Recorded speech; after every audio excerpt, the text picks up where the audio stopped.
Hi, everybody. You have Pauline back here at Zentail, and I'm really excited today for Ask the Experts with George Wojciechowski from ShipBob. George, great having you on today. Glad to be here, Pauline. I'm excited to talk with you and have a great conversation. Awesome. Very good. So for everyone who doesn't know, George is the co-founder of ShipBob. It is a 3PL fulfillment service. Before that, George, looks like you were into some kind of investment, things like that. But for today, ShipBob seems to really have cornered a really good D2C space and fulfillment. And so wanted to explore a little bit more about that and get into your sellers, and then obviously talk, some trends and what we see moving forward. Sure. Fantastic. Cool. Perfect. So I guess off the bat, can you give us a quick rundown of ShipBob's story, kind of your founding? What was the opportunity you were really looking to create and solve for the industry? Yeah, great question. So the company was founded about 6 years ago. We came out of Y Combinator in the summer of 2014. Nice. Our goal was always to give the a new generation of e-commerce merchants the same tools, reach and scalability potential as the biggest players in e-commerce.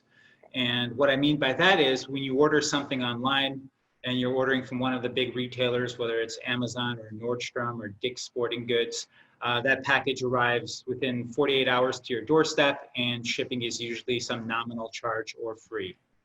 However, if I am a Shopify or a big commerce merchant or a Squarespace merchant and I've caught on to a new idea that's gained some traction, maybe I'm selling a cosmetics line in Minneapolis, or I have a hair care company in Los Angeles, I still don't have that same potential to meet customer expectations, modern customer expectations, when it comes to ordering something online and then getting that getting those goods that I bought to me quickly and cheaply. The typical story of how it goes is that the merchant is usually doing self-fulfillment or working with a local 3PL that has one location, so you're shipping from that one location to all over the country. So in short, ShipBob fixes this problem in two ways. One, we're known for having some of the most progressive tech in the 3PL business. We've built a dashboard in most of our technology, including our WMS, from scratch, and we've integrated it with over 30 different apps and platforms, which you can find on the ShipBob apps marketplace, which we just launched last week. Yeah, Zentail's excited to be part of that for sure. Yeah. Zentail is one of the flagship integrations, and we love working with Zentail, and it's definitely been useful for a large number of our merchants to utilize both of our services in conjunction with each other. Secondly, we have a network of fulfillment centers around the United States, North America, and Europe. So we have 7 fulfillment centers in the United States, which are located in, a couple in Dallas, 1 in Tennessee, 2, Florida, Chicago, Pennsylvania, Los Angeles. So in short, we essentially can cover 98% of the continental United States two-day ground shipping. So when a merchant comes to us, we'll look at their last 3 to 6 months of order data and suggest to them, based on your business, you could distribute your inventory among one of these 2 locations or 4 locations or even all 8 locations because of how your order distribution looks. And what that will allow is, on a per order basis, for the merchant to save money, because the majority of their shipments are zone 1 and zone 2, which are highly localized. There's no more shipping cross country. Say you're in Los Angeles and you're shipping to Maine and Florida and DC. It's going to take 3 to 5 days to get there, and it's going to cost you a lot more money than if you were shipping zone 1 and zone 2, which is the 2 closest shipping zones to you. So in short, merchants can combine the tech we have and all the access we have to integrations and apps like Zentail with a fulfillment operation that mirrors that of some of the biggest players in e-commerce, multiple fulfillment centers and distribution centers around the country, to get their products to the customers cheaply, quicker than ever before, and meet modern customer expectations. Exactly. And kind of your point there about modern customer expectations, the lines I was getting a little bit closer, right? So before it was just kind of like whatever, 3-5 next week is okay. Yep. Now 2-day, 3-day, and even, we're talking same day. And so how is ShipBob, meeting that demand these days? And where do you see it? I think kind of one of the more interesting questions too for this conversation. Where do you see that going? So it can always get faster, but then what, right? Are Amazon lockers going to become more popular across, channels? Where do you see that going? Yeah, that's a great question. It can go, there's a lot of different business models that will be tried and some of them will work over the next 3-4 years to get products even closer to customers. Yeah. I think, you've seen UPS and Amazon doing like lockers at 7-Eleven. I'm actually not sure how well that's worked out. But one of the things that we do at ShipBob, and we have the benefit of being able to do this, is because we own our own tech and we've built out our dashboard technology, is partner with regional and local fulfillment operations who want to adapt our technology, thus extending the reach that our customers have to bring their products to new locations. And I think you'll see a lot more of that. You're already seeing that trend, and we've been at the forefront of it. But I think as time goes on, you'll see more companies like us build relationships with local regional players when it comes to fulfillment and distribution centers. And it'll all be run by an overarching layer of technology, which will help coordinate the entire operation. Wow, that's smart. That's really interesting. So now I'm curious, how does that conversation go, right? So these local fulfillment centers, I guess you're talking to them and, figuring out if you can have, a percentage of their space. And then you kind of like fill it as needed according to order history. Yes. What do you mean according to order history?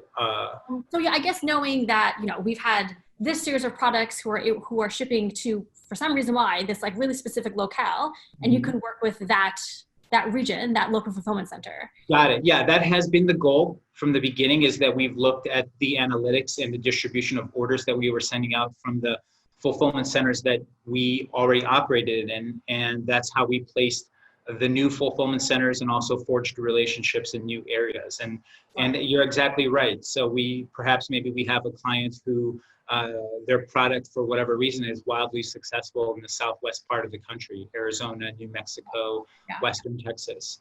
And we're seeing a lot of volume go in that direction, but we may not have, great, next day, 2-day reach from that location on a consistent basis. We'll look for partners there who are willing to work with us, who maybe they're a local 3PL, but they're fairly progressively minded, and they see a company like ShipBob who works with a robust amount of e-commerce merchants, and it'll make sense for them to take on new merchants, help us out by doing the fulfillment piece and having it all coordinated via the technology. And it's an arrangement that we've done about a good 3 or 4 times already, and it's working out really well. So I think we'll probably continue to go down that route. That's awesome. I love to hear it. It's kind of like localized last mile. Exactly. But no longer, and so you can imagine how much of a capital investment that would be if it weren't forged via partnerships. If we had to build all these locations like Amazon does, they can, because they have all the money in the world. But you can mirror a similar setup through partnership. Yeah, really, really smart approach. Awesome. So that's a lot on the fulfillment front. Let's maybe take a step back and put yourself in the shoes of some of your D2C sellers. And so I guess even from your own perspective of your sellers, what is the true stance of D2C in your mind? Is it truly the web store? Do marketplaces count as D2C these days? And how are they approaching the two and the relationship together? Yeah, that's a great question. I think that there was a time where you could look at it as two separate things, but as time has gone on, those lines have been blurred, and you have merchants who are, maybe they started off and they were like, I have this inspired idea for a product, and I don't want to give up a percentage to any other sales channels. I'm just going to run it from my own native shopping store. And then in building a business, you want to continually expand. You want to reach new markets. And so we have seen a lot of merchants take that step where they previously didn't think that they would, and enter into marketplaces, sell their products, in different marketplaces that they previously wouldn't have. And that's part of why the integration that ShipBob has with Zentail is so important, is that you guys help enable that for our merchants who are looking to expand beyond their native border. Bingo. Yeah, I was gonna say that is normally the #1 hurdle that we see for a web store first brand who's looking to go multi-channel, is the fulfillment piece. So thanks for helping us there. Yeah. What else do you guys see? What are other hurdles that they need to, whether it's operationally, something in the workflow, something like that? What else do D2C, web store first companies have to solve for in addition to fulfillment? Yeah, there's a lot of noise out there. I think that this has been on the radar of many D2C companies, and I think will continue to be as the noise increases. How do you're selling a great product, fantastic, but in the times that we're in now, there's so many new products coming out and copycat products. How do you truly build brand loyalty? How do you build a following in which you have, raving, big enthusiastic raving customers about your product, about your brand? They see themselves in your brand. Because at the end of the day, when things like COVID hit, those are the customers that are still going to keep buying your products because they see themselves in what you're doing and what you're trying to build and in the brand that you have created. And I think that's going to continue to be at the top of the list of important initiatives, is how do we continue to build a brand that people follow and not just a product that is seen as a commodity versus, a half dozen other products doing something similar. Very well said. And so, advertising has really helped a lot of companies and brands in COVID. Have you seen your sellers take any other, out of the box, I would say, approaches to that brand recognition and, establishing themselves amongst competitors? Yeah, that's a really good question. I have been seeing a lot of that where our merchants know that, I think it was the CEO of Shopify who said and maybe, he was obviously saying this perhaps with promoting his own company, but I think the quote was that e-commerce has moved up 10 years. Whatever chunk e-commerce was supposed to take out of traditional bricks and mortar just moved up from 2030 to 2020. And that brings on an increased amount of competition in e-commerce. And so what I've seen personally is a lot of our customers reach out to me, reach out to the partnerships team and say, hey, can you put me in touch with an agency because I really need to level up now. I need somebody for better customer acquisition. I need to upgrade my Shopify store. I need to come up with some new marketing strategies. And so we've seen a lot of activity in that regard where people are seeing the writing on the wall and know that not only has e-commerce moved up, but the competition has stepped up as well. Yeah, agreed. And so what does that translate to within your warehouses? Are folks doing more private label? Are they, trying to have more variety in their assortment? What does that mean in terms of their catalog? Yeah, that's a great question. I think that from what we've seen is, not much of a change that it was pre-COVID. People are still, our merchants are still focusing on their big sellers and focusing on building a reputation around the value of those products. And as per usual, people are still coming up with new products and new features outside of their core. So we haven't seen too much of a shift in that regard.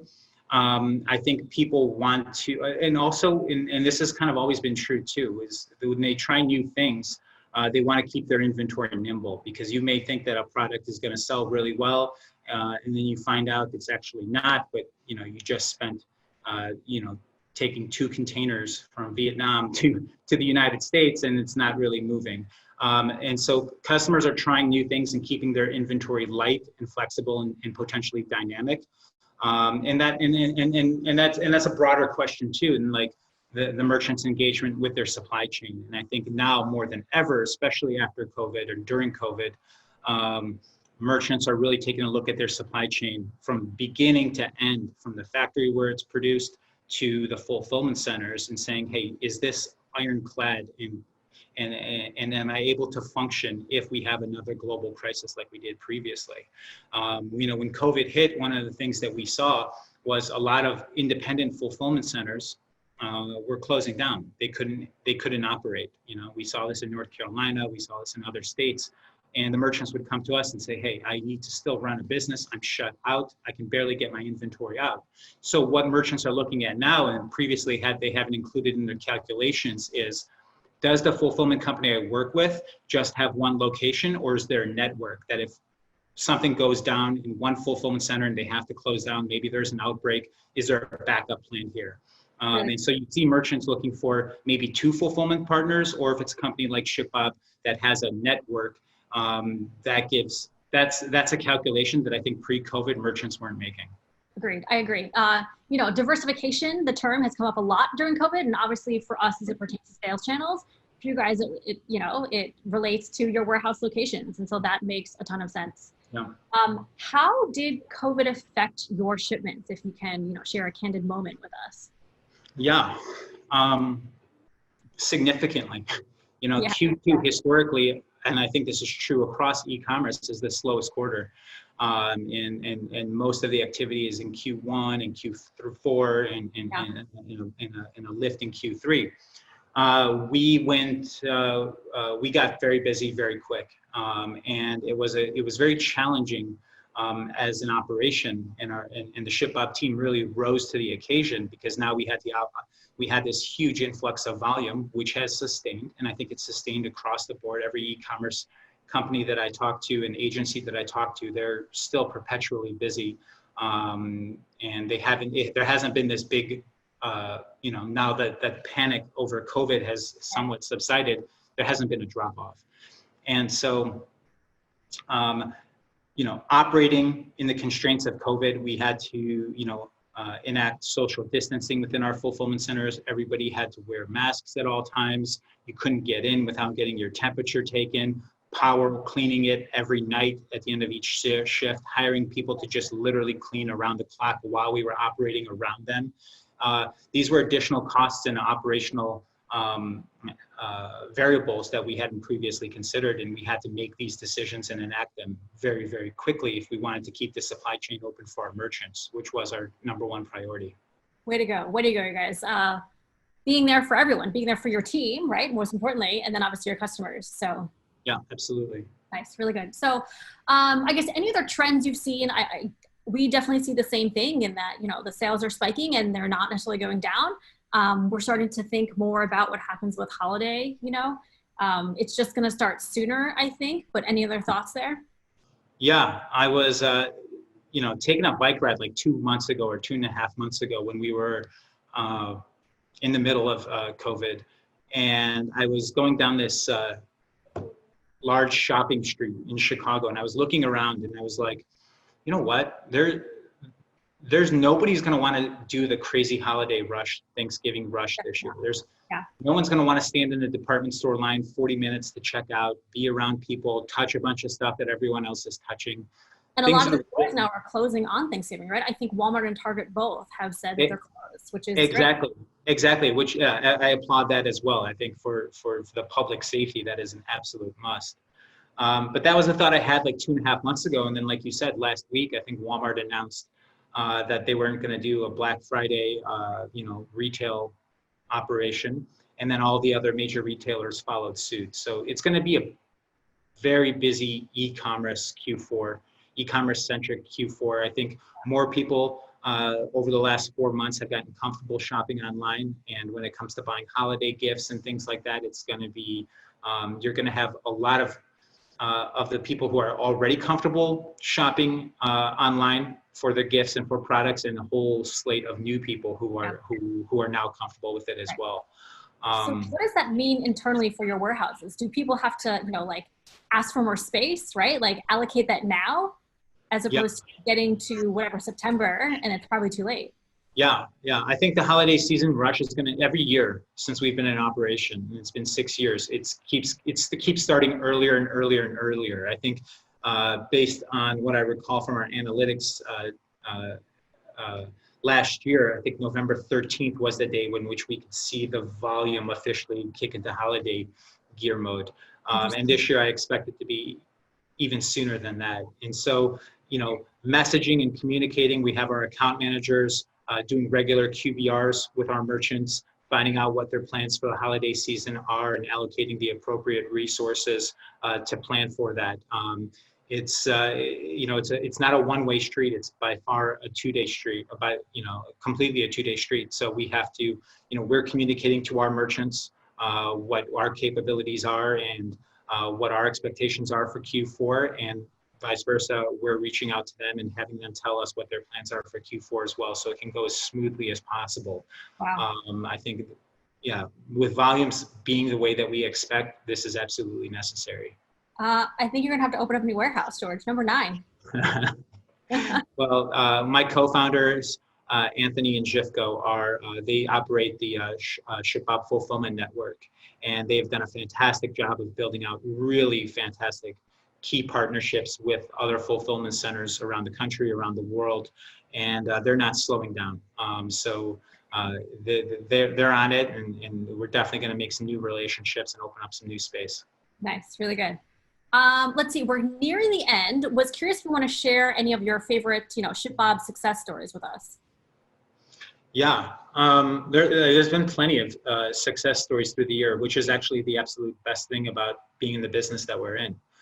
Seeing merchants go from, starting out with you 4 years ago, shipping maybe 20 orders a month to now doing 2,000 a month has been very satisfying. I'll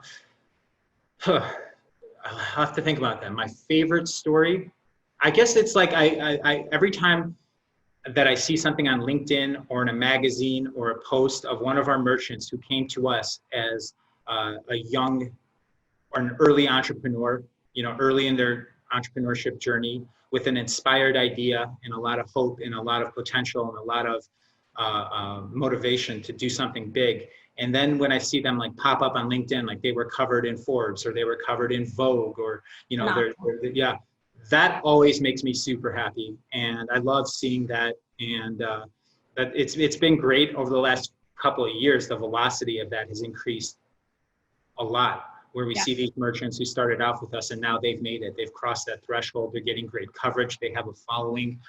They have great brand recognition. And to me, that is super satisfying. And I think it is for our whole team. Definitely awesome. Total hats off to you guys. So you've brought up brand a couple of times, and I think that makes sense for your customer base. I guess what else do you see as a common thread between those really successful sellers? Great question.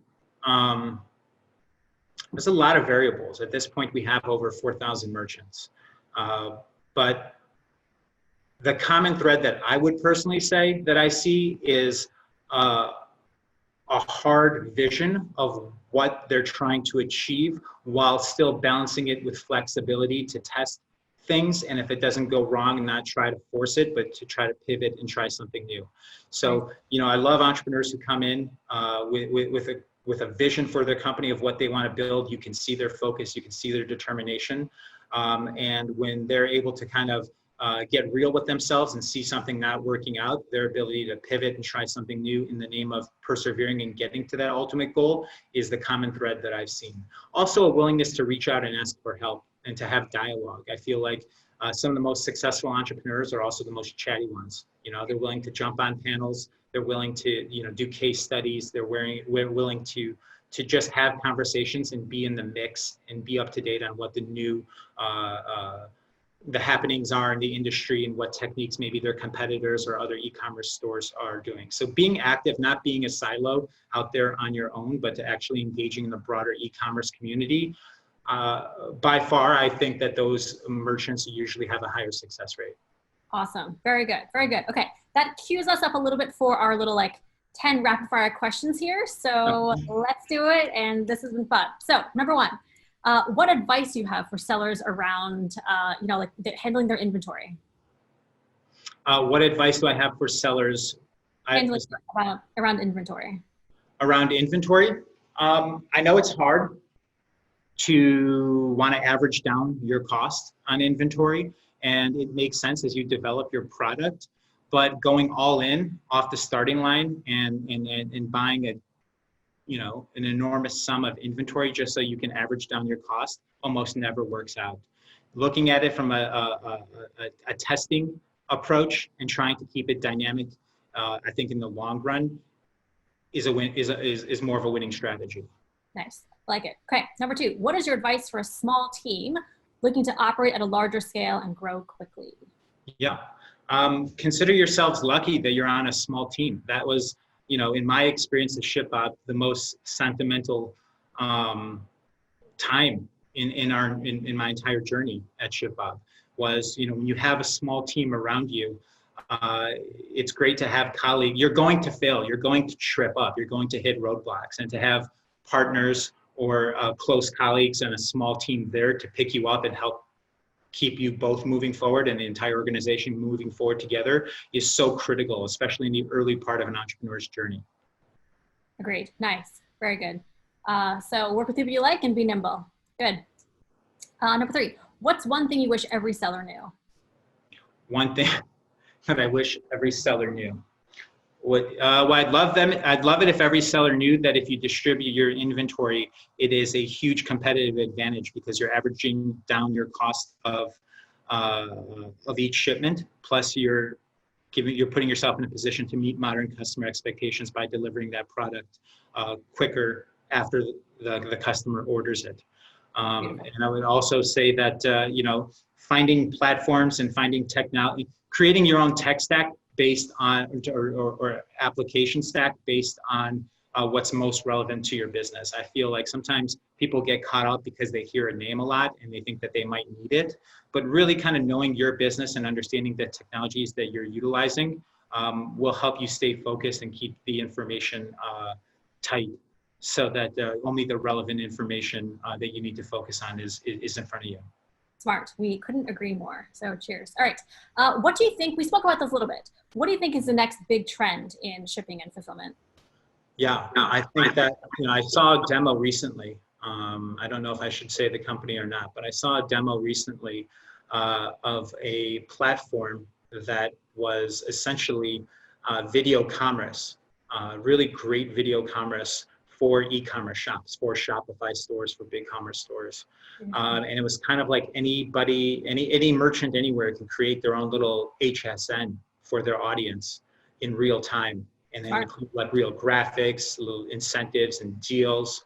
I had this demo a couple of days ago and it kind of blew my mind. And maybe it's just my take, but I kind of felt like, I told some of my colleagues this, I thought it was the future of e-commerce. I mean, this is a differentiator that no one else is doing. And so, nice. Yeah, and the funny thing is that a lot of these technologies are already being utilized in Asia, especially China. And so, you can see the results of these apps and these products because they're doing gangbusters over there, but we haven't adapted them here in the US. And this particular feature, this video selling feature, is huge in China. And now it's coming here to North America and global, and I was super impressed. So I think some form of video selling where merchants can talk directly to their customers and create an environment that's fun, entertaining, and creates offers to click the buy button is the future. Huge. I'll have to Slack you later for the name. Cool. Okay, back to you, really. Okay, so tell me about your morning routine. My morning routine during COVID or pre-COVID? Your choice. Well, pre-COVID, I would wake up, 6:30, spend a half hour just going through emails. Then I would go to my CrossFit gym at 7 a.m., 7 to 8. And then I would come home, shower, get ready, meditate, head to the office, and stay to the office till like 6, 7, 8 o'clock at night. Now it's fairly similar, although I do sleep in a little bit. I'll sleep till 7 or 7:30. We'll go for a run, meditate, and go to my office, which is here at my desk in my living room.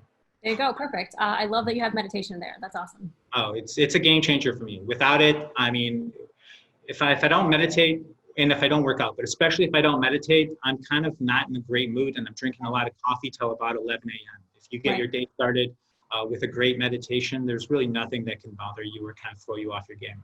Agreed. We are huge fans here. That's awesome. Name your favorite food. Lasagna. Yes, I think yesterday was National Lasagna Day. We missed it. Was it really? Yes.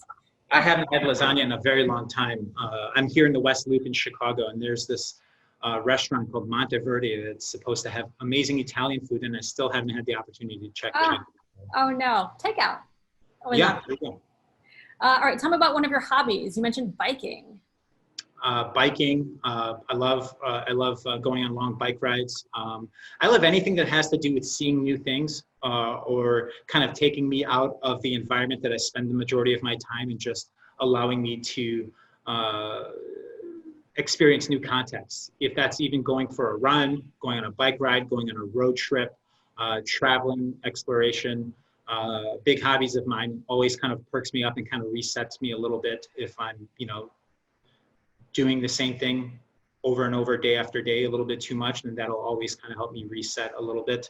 Yeah, and I collect replica World Series rings, which is kind of a nerdy hobby of mine. Yeah. That's a cool one. Now I've heard before, and that's awesome. Nice. All right. What is an item on your bucket list?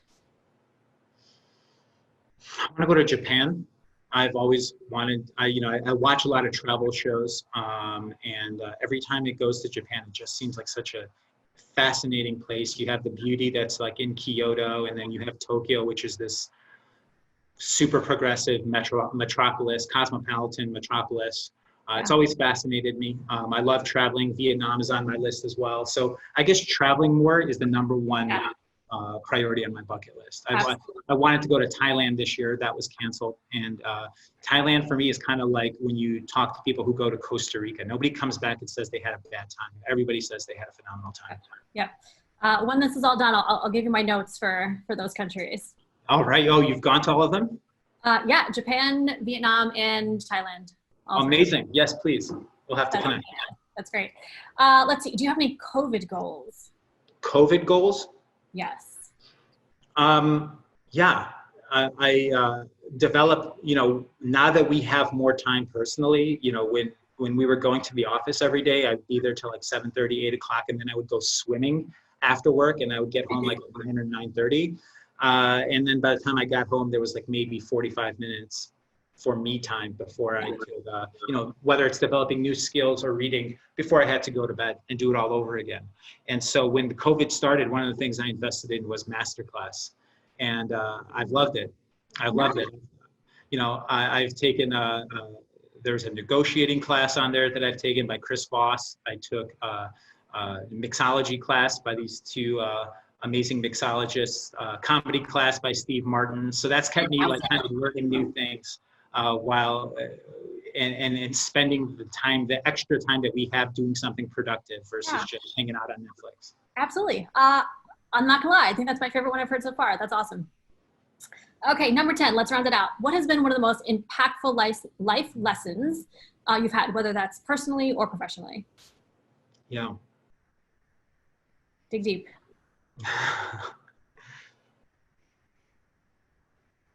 Impactful life. I think that when I think back to how I was and how I thought about things 3 years ago, 5 years ago, 10, 15 years ago, I was always so certain of myself and that things were the way they were. And I think that one thing I've learned as time has gone on is to keep your mind open to new ideas and new perspectives and new contexts. It makes life a lot more interesting, and you'll be surprised how much you didn't know when you thought you knew everything. Yeah. Very good. Very, very good. Awesome, George. This has been obviously a lot of fun, and I learned a lot too. So thank you for your time. Thanks for joining us. And, I can't wait. We have a couple of things that we're working on together in the pipeline. Very exciting stuff coming down the pipeline. Yeah, very much so. So hopefully we'll be back to, launch something to everyone in the near future. Wonderful. Thank you, Pauline. Cheers. Thanks so much. Bye-bye. Bye.